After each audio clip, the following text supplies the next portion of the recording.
Ipinanganak si Kuno sa isang fantasy world na may hero scar sa kanyang mukha, isang napakabihirang marka na iniwan sa kanya ng isang Holy Knight. Ngunit kapalit nito, tuluyan niyang nawala ang kanyang paningin. Hindi kailanman naranasan ni Kuno kung ano ang ibig sabihin ng makakita, kaya madalas niyang tanungin ang kanyang mga magulang kung ano ang pakiramdam nito. Sinasabi ng kanyang ama na ang pagtingin ay ang kakayahang makita ang mga kulay at lahat ng magagandang nilikha ng Diyos sa mundo. At mahalaga ito kung gusto mong matukoy ang malalakas na halimaw at masasamang kalaban.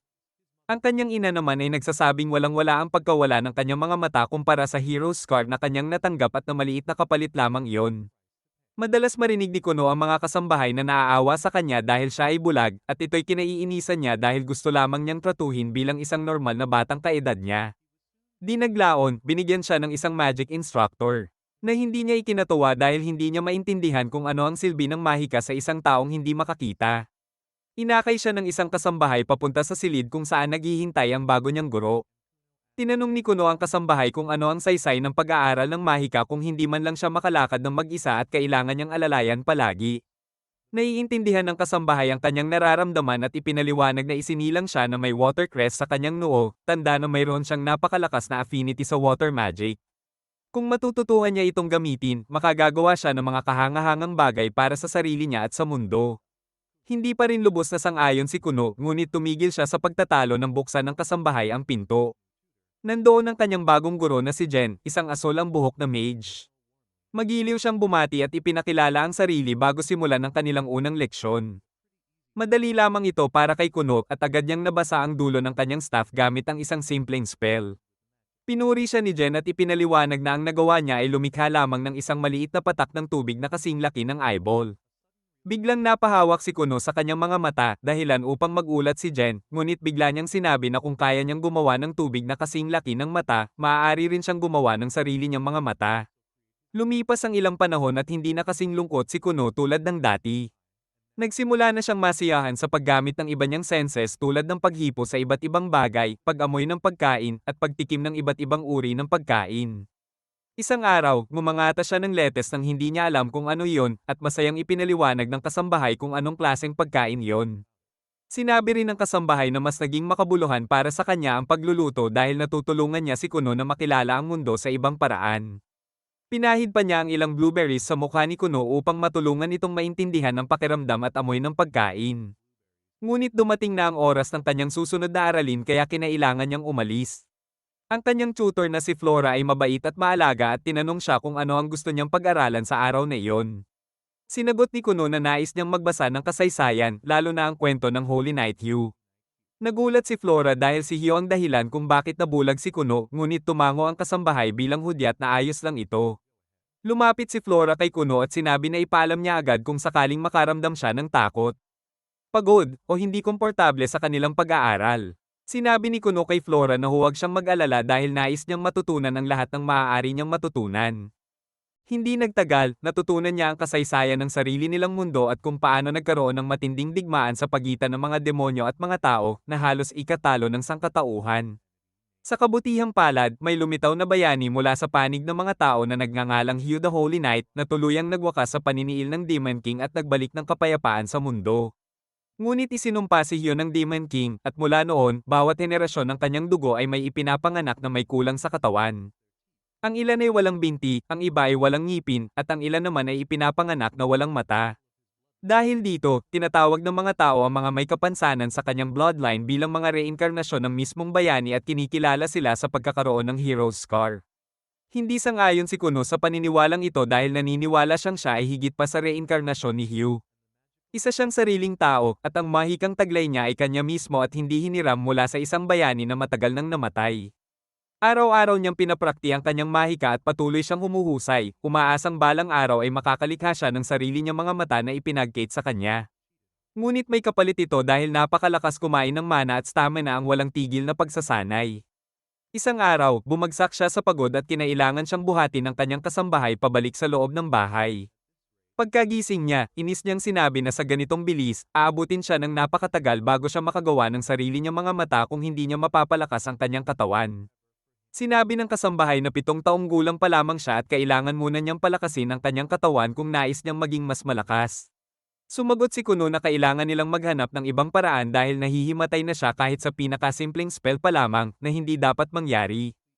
Iminungkahi ng kanyang kasambahay na si Aiko na maaari siyang sanayin gamit ang kagamitan tulad ng kay Sam Salt at baka sa pamamagitan ng sword training ay lumakas siya ng sapat upang makagamit ng mas maraming mahika. Pumayag si Kuno at agad na umalis si Aiko upang humanap ng isang mahusay na swordmaster para sa kanya. Kinabukasan, natagpuan ni Aiko ang isang matandang swordmaster na nagngangalang Oruro at sinimulan nito ang pagsasanay kay Kuno. Sa unang araw pa lamang, natapos na niya ang mga pangunahing galaw.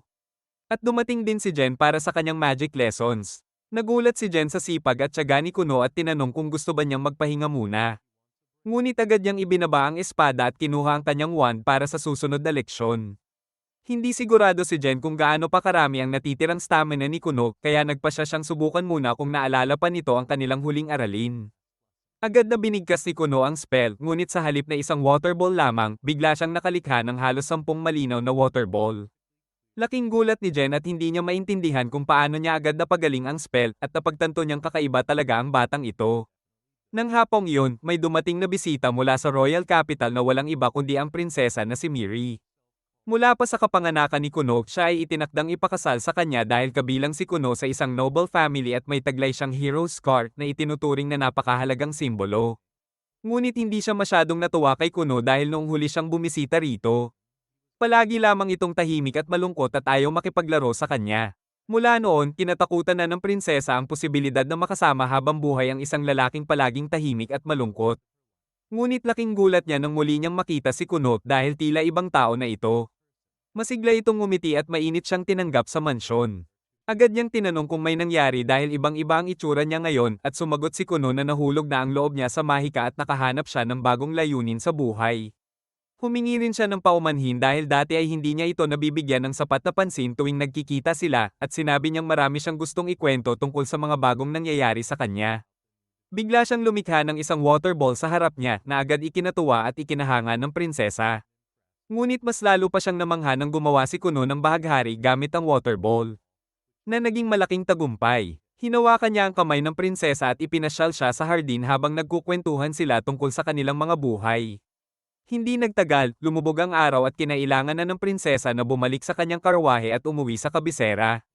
Kinabukasan, sinabi ni Kuno kay Flora na gusto niyang matutunan ang lahat ng asal at kilos ng isang tunay na ginoo upang maging mas mabuting kapareha para kay Miri.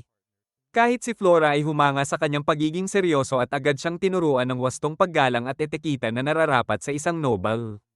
Pagkatapos ng kanyang aralin, dumating si Jen para sa magic lesson at nabigla sa malaking pagbabago sa kilos ni Kuno nang batiin siya nito ng formal at pasalamatan sa lahat ng itinuro nito sa kanya. Nagpasya si Jen na itaas na siya mula sa basic spells at ipinaliwanag na maaari na silang mag-aral ng mas komplikadong mahika na nangangailangan ng pag-unawa sa iba't ibang sangkap ng spell. Halimbawa, maaaring baguhin ang lapot, kulay, at temperatura ng tubig at gamitin ito sa napakaraming paraan. Gumawa siya ng 2 water ball at pinahawakan ito kay Kuno. Dahil pamilyar na siya sa hugis ng mga ito, agad niya itong hinawakan at napansin na ang isa ay mainit at ang isa ay malamig. Ipinaliwanag ni Jen na ang ganitong mga pagbabago ang siyang nagkakaiba-iba sa bawat salamangkero. Naunawaan nito ni Kuno at lumikha ng isang water ball na kusa niyang inilagay sa isang tasa sa harap niya. Pagkatapos ay sinabi niya kay Aiko na tikman ito.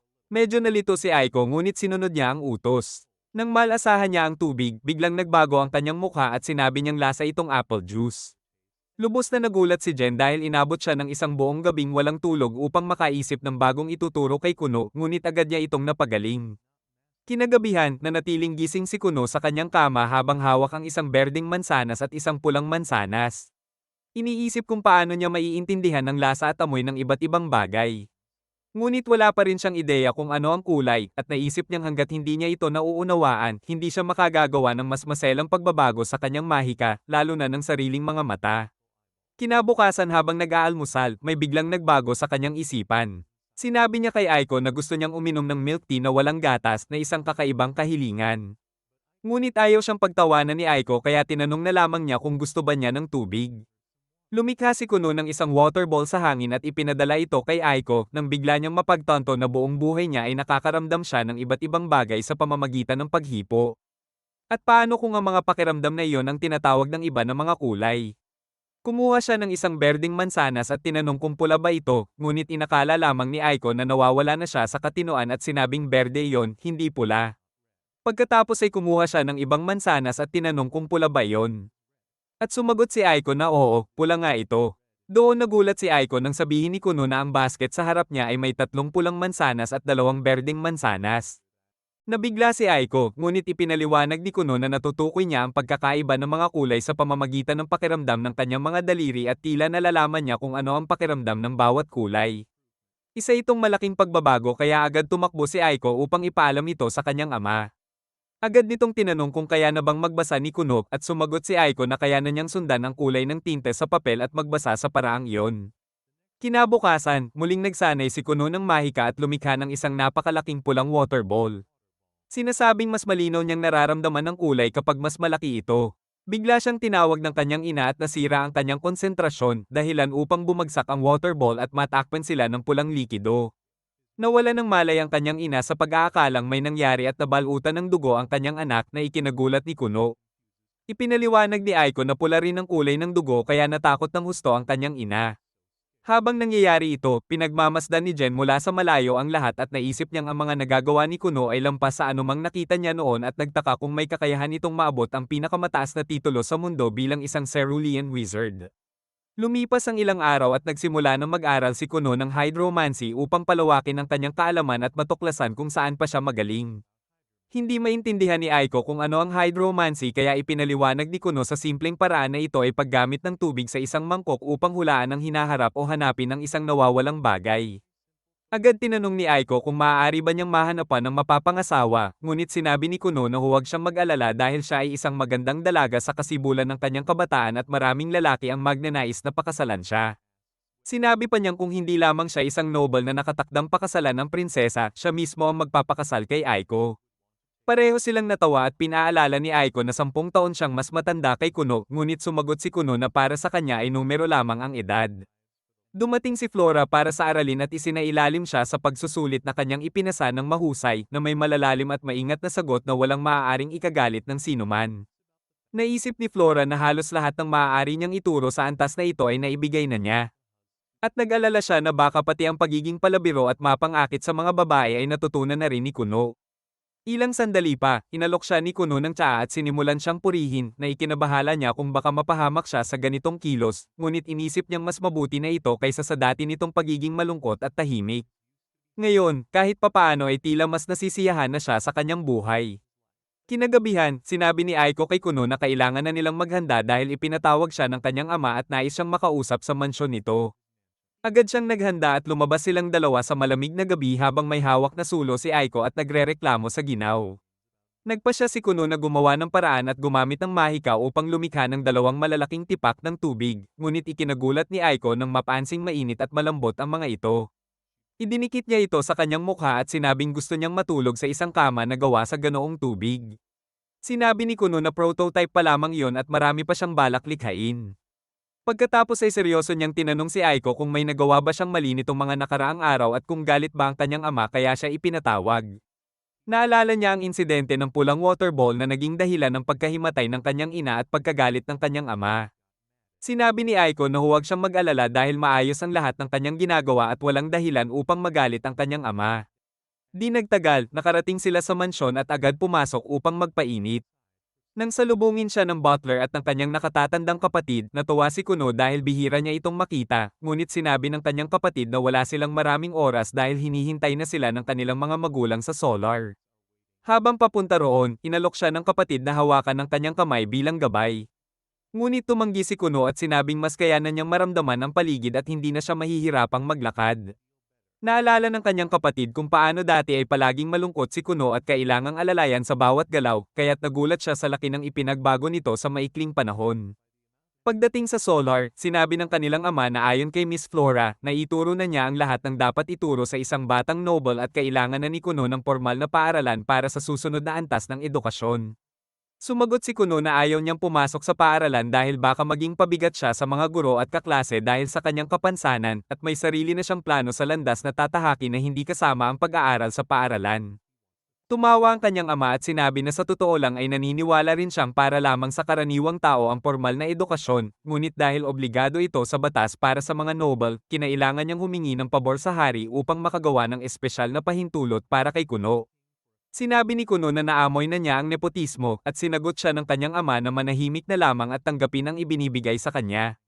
Pagkatapos nito, tinanong ni Kuno ang tungkol sa kanyang baon at sinabing karapat-dapat siyang madagdagan dahil sa sipag niya sa pagsasanay. Ngunit tinanggihan nito ng kanyang ama at nagbabala na sa susunod na gumawa siya ng kalokohan tulad ng insidente sa hardin na parang dugo ang tubig, babawasan niya ang baon nito sa loob ng 6 na buwan. Sumabat ang kanyang ina upang baguhin ang usapan at ibalik ito sa paksa. Naalala ng kanyang ama kung bakit niya ipinatawag si Kuno at sinabi na bagamat sang-ayon siya sa desisyon nitong hindi na mag-aral sa paaralan, kailangan din itong isipin ang kanyang kinabukasan kasama ang prinsesa. Dahil mahalagang bahagi ng pagpapalaki sa isang noble ang pag-aaral, maaaring